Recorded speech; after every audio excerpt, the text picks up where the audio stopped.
ఎటకెలకి Karimnagar corporation mayor స్థానాన్ని BJP దక్కించుకుంటోంది. So చాలా ఉత్కంఠభరితమైనటువంటి చర్చలు, క్యాంపులు, అనేక రకాల ఊహాగానాల తర్వాత బీజేపీయే కరీంనగర్ మేయర్ పీఠాన్ని దక్కించుకుంటుంది. అక్కడ ఉన్న స్థానాలు 66 డివిజన్లు. 66 డివిజన్లకు గాను 34 ఎవరైతే సాధిస్తారో 34 సాధించిన వారికి అక్కడ మేయర్ పీఠం దక్కుతుంది.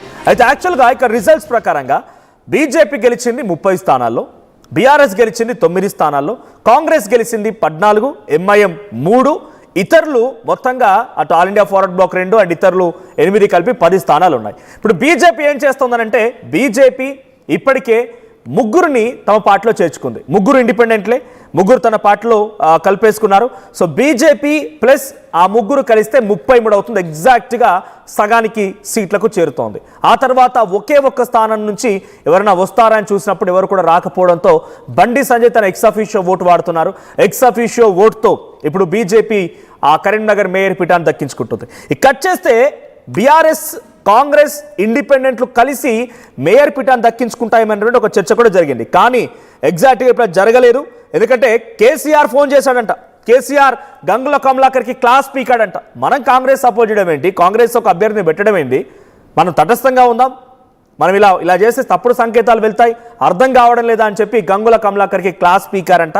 సో తటస్థంగా ఉండాలని చెప్పి కేసీఆర్ నిర్ణయం తీసుకోవడంతో 9 మంది బీఆర్ఎస్ అభ్యర్థులు తటస్థంగా ఉంటున్నారు. అంటే 9 మంది తటస్థంగా ఉంటే కాంగ్రెస్ పార్టీకి 14 అండ్ అక్కడ 3 ఎంఐఎం, 2 ఆల్ ఇండియా ఫార్వర్డ్ బ్లాక్తో పాటుగా మరో 7 ఇటువైపు నుంచి ఇండిపెండెంట్ నుంచి వచ్చినా కూడా ఏమాత్రం ఉపయోగం లేకుండా పోయింది.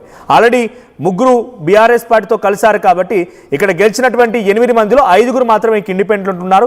5 + 2 All India forward Bloc 7 and 3 BJP MIM సంబంధించి గెలిచిన వాళ్ళు 10 అండ్ 14 కాంగ్రెస్. సో మొత్తంగా 24 చేరుతోంది.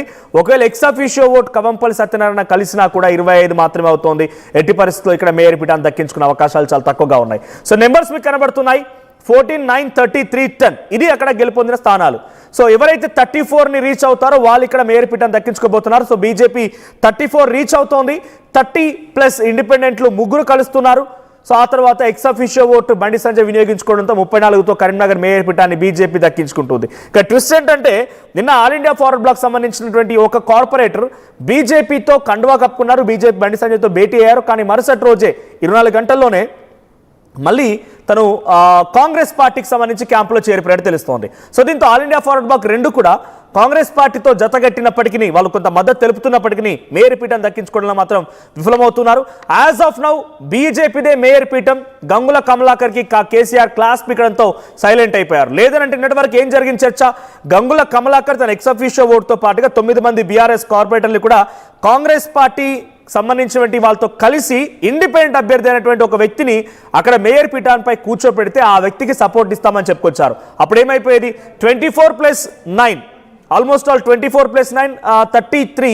ఇటు ఎక్స్ అఫీషియో 2 ఉన్నారు, కవంపల్లి సత్యనారాయణ, గంగుల కమలాకర్ 2 కూడా అదే ఇండిపెండెంట్ అభ్యర్థి కనుక సహకరించి ఉంటే 35తో Congress party, BRS, MIM, all India forward Bloc, independent అంతా కలిసి ఒక ఇండిపెండెంట్ అభ్యర్థిని మేయర్ చేసుకునే అవకాశం ఉండేది. కానీ ఇప్పుడు అదంతా కుదరదు, మీరు సైలెంట్గా ఉండండి అని చెప్పి కేసీఆర్ నుంచి డైరెక్షన్ రావడంతో గంగుల సైలెంట్ అయిపోయారు. ఇప్పుడు ఆ స్థానాన్ని బీజేపీ దక్కించుకుంటుంది. సో బీజేపీ నుంచి మేయర్ అభ్యర్థి ఎవరికి అవుతారో చూడాలి. గతంలో ఉన్నటువంటి మాజీ మేయర్ సునీల్ రావు ఇప్పుడు మళ్ళీ బీజేపీలో ఉన్నారు కాబట్టి ఆయనకే ఈ పీఠం దక్కుతుందా, ఇంకెవరికైనా ఇస్తారో చూడాలి. యాజ్ పర్ రిజర్వేషన్ ఇప్పుడు అక్కడ కరీంనగర్ కార్పొరేషన్కి సంబంధించి బీసీ జనరల్ స్థానం ఉంది కాబట్టి ఇక్కడ ఎవరికి దక్కుతుందో చూడాలి.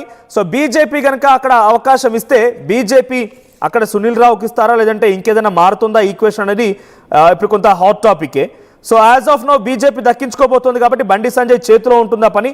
సో కొనగాని శ్రీనివాస్ లేదా మంజుల, సో రిజర్వేషన్ అనుకూలించకపోవడంతో కొనగాని శ్రీనివాస్ లేదా మంజులాకి అక్కడ పేరు వినబడుతోంది. బీజేపీ కనుక ఆ ప్లేస్ని తీసుకుంటే సో కొనగాని శ్రీనివాస, మంజులానా ఎవరికి ఇక్కడ పీఠం దక్కుతుందో చూడాలి.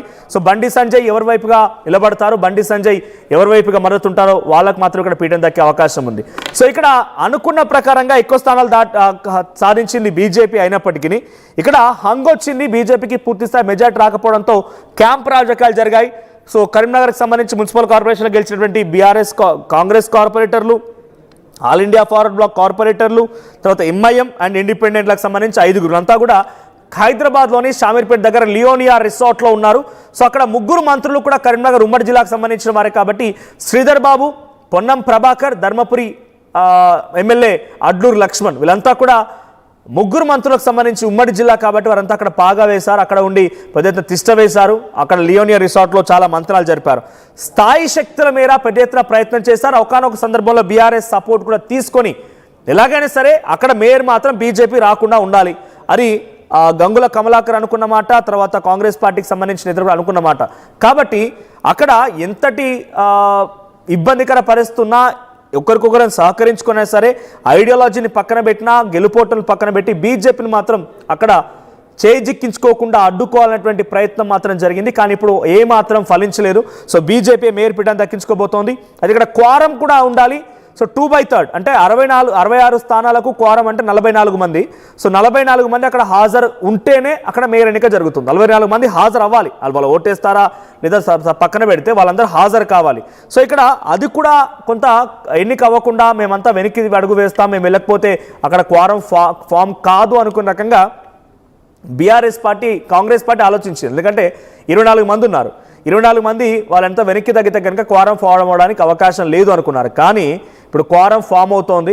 సో బీఆర్ఎస్ పార్టీ హాజరవుతోంది కానీ తటస్థంగా ఉంటారు. సో చాలా క్లియర్గా బీఆర్ఎస్ పార్టీ మేము మీతో రాము అని చెప్పడంతో కాంగ్రెస్ పార్టీ కూడా చేసేదేం లేక తమ కార్పొరేటర్లు ఆల్రెడీ తరలిస్తోంది కరీంనగర్ కార్పొరేషన్ ఆఫీస్కి. సో అక్కడ తరలిస్తున్నారు కానీ వాళ్ళు కూడా సైలెంట్గా ఉంటారు, ఓటింగ్లో పాల్గొనకపోవచ్చు. ఇక్కడ మేయర్ అభ్యర్థికి కూడా మళ్ళీ నామినేషన్ వేయాల్సిందే. మేయర్ అభ్యర్థి నామినేషన్ వేయాల్సిందే. మేయర్ అభ్యర్థికి సంబంధించి కాంగ్రెస్ పార్టీ కానీ బీఆర్ఎస్ కానీ ఎవరైనా సరే వాళ్ళ అభ్యర్థిని ప్రకటిస్తున్నప్పుడు బీ ఫామ్ కూడా అందజేయాల్సిందే. సో ఇప్పుడు కాంగ్రెస్ పార్టీ నామినేషన్ వేయదు, చాలా క్లియర్. కానీ అక్కడ బీజేపీ మేయర్ అభ్యర్థికి మళ్ళీ నామినేషన్ వేస్తారు, అక్కడ బీఫామ్ ఇస్తారు. సో మళ్ళీ ఎవరు సపోర్ట్ చేస్తున్నారని చెప్పంగానే అందరూ చేతులు ఎత్తుతారు. అప్పుడు ఆ మేయర్ అభ్యర్థి కన్ఫర్మ్ జరుగుతోంది. మా ప్రతినిధి చంద్రశేఖర్ సిద్ధంగా ఉన్నారు. చంద్రశేఖర్, సో ఆల్రెడీ కార్పొరేషన్ కార్యాలయం నాకు తెలిసి ఇప్పటికే దాన్ని ముస్తాబ్ చేసినట్టుగా ఉన్నారు కొత్త కార్యవర్గం కోసం. సో అక్కడికి వస్తున్నారు. ఏం జరగబోతోంది? కాంగ్రెస్ పార్టీ ఈరోజు అక్కడికి తమ అభ్యర్థుల్ని తీసుకొస్తుందా? ఇక్కడ మేయర్ పీఠాన్ని దక్కించుకోవడం మాత్రం ఎక్కువ కాదు 100% అవకాశాలు బీజేపీకి కనబడుతున్నాయి బీఆర్ఎస్ పార్టీ తటస్థంగా ఉండడంతో. సో చివరాకరణ ఏం జరిగింది? నిన్నటి వరకు కూడా బీఆర్ఎస్ పార్టీ కలుస్తుంది అనేటువంటి సిచ్యువేషన్ నుంచి చివరాకరణ ఏం జరిగింది? మళ్ళీ ఎందుకు విత్డ్రా చేసుకోవాల్సి వస్తుంది?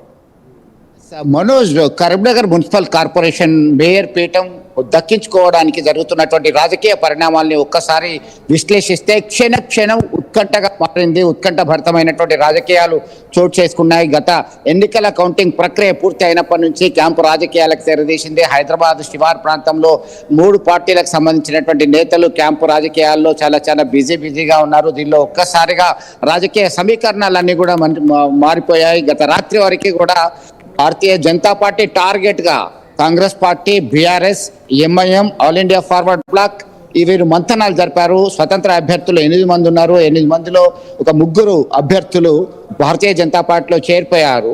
మరొక ఆల్ ఇండియా ఫార్వర్డ్ బ్లాక్ సంబంధించినటువంటి సాయి విఫల జ్యోతి సైతం భారతీయ జనతా పార్టీ క్యాంపుకు చేరారు. దీంతో ఎక్స్ అఫీషియో సభ్యుని ఓటుతోని 35 మంది clear cut majority Bharatiya Janata పార్టీకి ఉంది అని కాన్ఫిడెన్స్ గా ఉన్నటువంటి క్రమంలో ఒక్కసారిగా రాజకీయ సమీకరణాలు మారిపోయాయి. దానికి ప్రధానమైనటువంటి కారణం అన్ని రాజకీయ పార్టీలకు సంబంధించినటువంటి నేతలు మంతనాలు జరిపి టార్గెట్ బీజేపీ ముందుకు వచ్చారు. దీనిలో భాగంగా ఆల్ ఇండియా ఫార్వర్డ్ బ్లాక్ సంబంధించి సాయి విఫల జ్యోతి ఆమె కాంగ్రెస్ శిబిరానికి వెళ్ళిపోయింది. దీంతో 34 బీజేపీ పడిపోయింది, 35 అన్ని కలిస్తే వచ్చేటువంటి అవకాశం. దీంతో ఒక్కసారిగా రాజకీయ సమీకరణాలు మారినటువంటి నేపథ్యంలో ప్రస్తుతం మనం చూస్తున్నాం కాంగ్రెస్ పార్టీకి సంబంధించినటువంటి కార్పొరేటర్ సైతం